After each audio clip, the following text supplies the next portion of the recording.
Sir, ആമുഖമായ ഒരു കാര്യം പറഞ്ഞിട്ട് ഇന്ന് രാവിലെ കേരളത്തിന്റെ പ്രതിപക്ഷ നേതാവ് താനെന്നെ ബ്ലാക്ക്മെയിൽ ചെയ്യാനുള്ള ഭാവമാണോ? ഞാൻ ഫിഷറീസ് മന്ത്രിയുടെ ഒരു ഇടപെടലിനെ തുടർന്ന് അദ്ദേഹം ഫിഷറീസ് കഴിവുകേടിനെ കുറിച്ചൊക്കെ പറഞ്ഞു. പക്ഷേ ഞാൻ അതിന് ശേഷം കണക്കെടുത്തു, ബഹുമാനപ്പെട്ട മുഖ്യമന്ത്രി കണക്കെടുത്തു.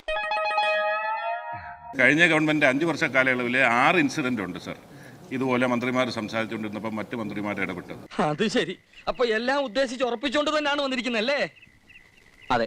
അതിലെനിക്ക് ഏറ്റവും കൗതുകം 30/6/2022 കേരളത്തിൻ്റെ അന്നത്തെ മുഖ്യമന്ത്രി സംസാരിച്ചുകൊണ്ടിരുന്നപ്പോൾ വനം മന്ത്രി ശ്രീ AK ശശീന്ദ്രൻ കയറി ഇടപെട്ട് സംസാരിച്ചു. ബുദ്ധിക്ക് നല്ല സ്ഥിരതയില്ലേ? അതിവിടെ എനിക്ക് മാത്രമല്ലല്ലോ സർ, അന്നത്തെ കേരള മുഖ്യമന്ത്രിക്ക് കഴിവില്ലെന്ന് വിചാരിച്ചുകൊണ്ടാണോ ശശീന്ദ്രൻ കയറി ഇടപെട്ടതെന്ന് എനിക്കറിയില്ല. അങ്ങനെയൊന്നുമില്ല. ഇത് അവര് പരസ്പരം അറിയാണ്ട് സംഭവിച്ചു പോയതാ. അന്ന് അദ്ദേഹത്തിന്റെ പിതാവടക്കം ഇരുന്ന ക്യാബിനറ്റ് എടുത്ത ഒരു തീരുമാനം പിന്നീട് ഒരു ഗവൺമെന്റ് വന്ന് നിർത്തലാക്കിയത് ചൂണ്ടിക്കാണിച്ചു എന്ന് മാത്രമേ ഉള്ളൂ. സാറെന്താ അങ്ങനെ പറഞ്ഞത്? എന്നെ കണ്ട ഒരു കള്ളലക്ഷണമുണ്ടോ? നീ കുട്ടമ്പിളിയുടെ മോനല്ലേ, അതുകൊണ്ട് ചോദിച്ചതാ. ഇവിടെ ബഹുമാനപ്പെട്ട റിയാസിനെ ഇപ്പൊ കാണുന്നില്ല. അദ്ദേഹം പ്രസംഗത്തിൽ പറഞ്ഞു മന്ത്രിമാരെ ആരെയും വ്യക്തിപരമായി ആക്ഷേപിക്കുന്നതല്ല ഞങ്ങളുടെ രീതി എന്നൊക്കെ പറഞ്ഞു. നീ നല്ല പാർട്ടിയാ, എന്ത് പണിയാടേ കാണിച്ച്?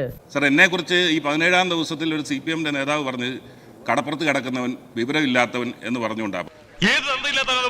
ചേട്ടാ, അത്രയ്ക്ക് ചങ്കൂറ്റുള്ളവനാരാ? ഇതേതായാലും വെറുതെ വിടാൻ പറ്റില്ല. ഈ സത്യങ്ങൾ പറയുമ്പോൾ ഇത്ര അസഹിഷ്ണുത എന്താണ് സർ? ഞാൻ അതിനെക്കുറിച്ച് ഒന്നും ഒരു മറുപടിയും പറഞ്ഞില്ല സർ. അച്ഛന്റെ തനി സ്വഭാവം നിങ്ങൾക്കാർക്കും അറിഞ്ഞൂടാ.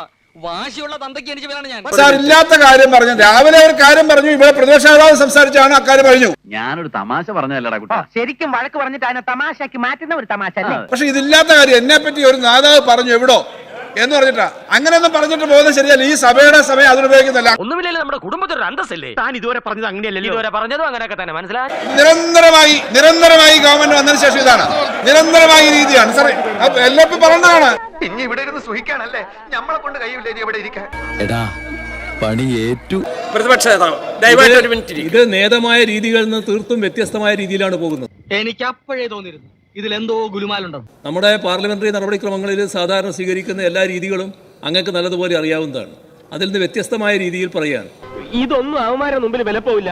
എന്നാ പിന്നെ ഞാൻ മറ്റേ എടുക്കട്ടെ. മറ്റേത് ഏത് ഞാൻ അഭിനയിച്ചിട്ടുള്ളത്?